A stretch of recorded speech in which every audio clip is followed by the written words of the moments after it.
This is Pulse of Africa, the face of Ethiopia, the voice of Africa.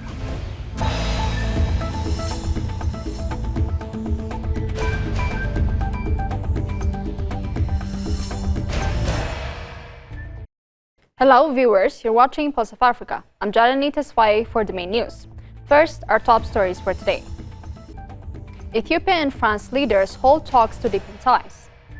Morocco to double power capacity. NVIDIA, OpenAI join UAE massive Stargate AI project. Now, the news in detail. Prime Minister Abiy Ahmed and President of France Emmanuel Macron engaged in positive discussions on a wide range of issues that strengthen our cooperation and partnership. Prime Minister Abiy Ahmed, accompanied by First Lady Zinashta Yacho and a high-level delegation, is in Paris, France for a working visit.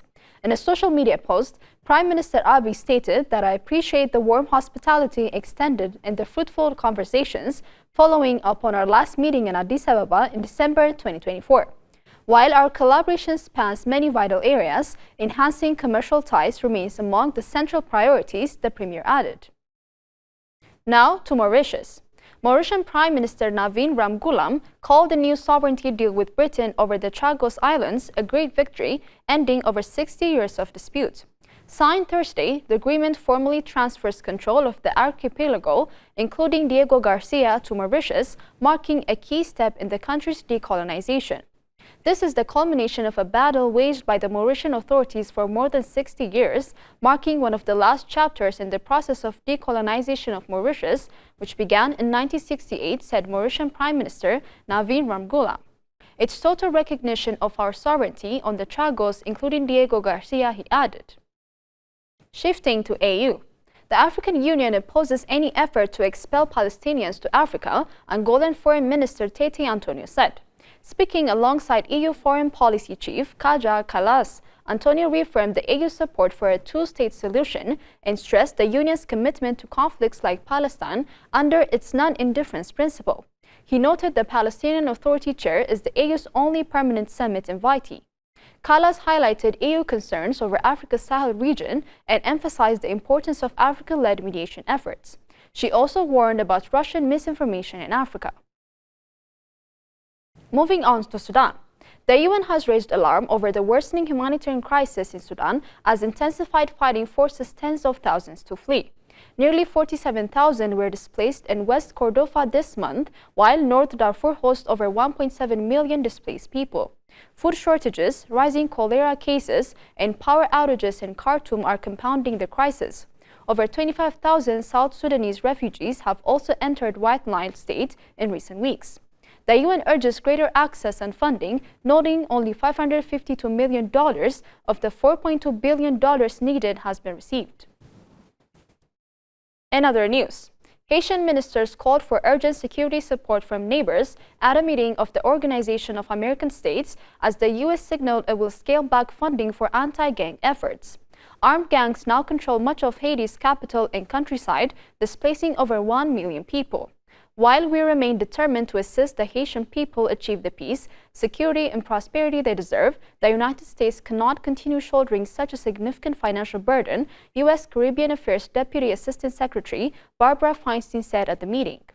The U.S. urged the OAS to take a larger role, saying it can no longer bear the financial burden alone. Meanwhile, tech giants including NVIDIA, OpenAI, Oracle, and Cisco have partnered with UAE's G42 to launch the Stargate Emirates AI Data Center project in Abu Dhabi.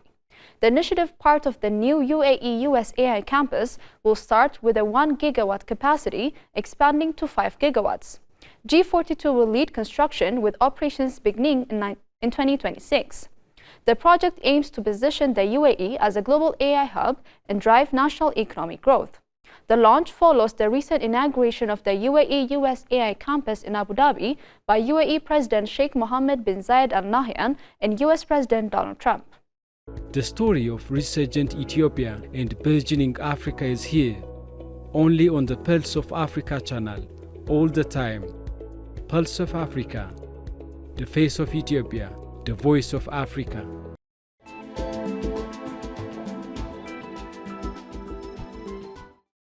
Turning to business news.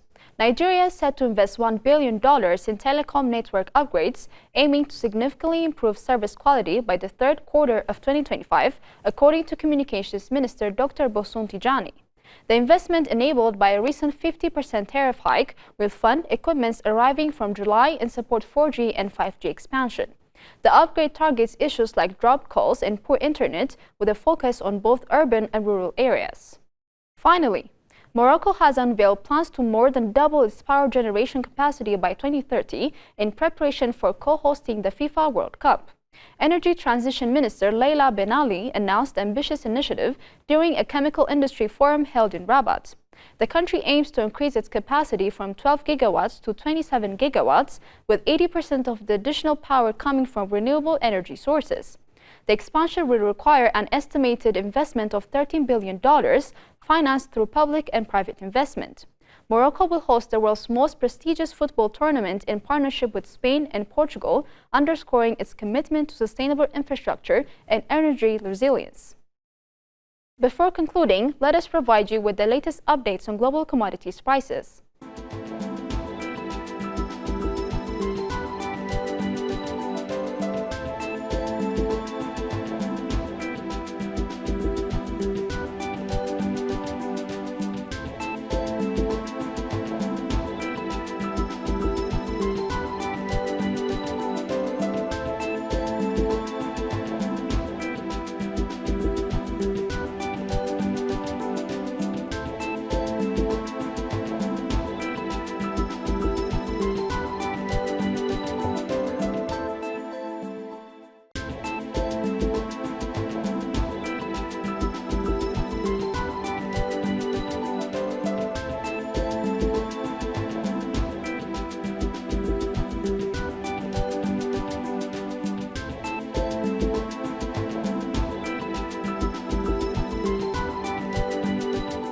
Now to other updates.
That's all for today, and thanks for watching Pulse of Africa.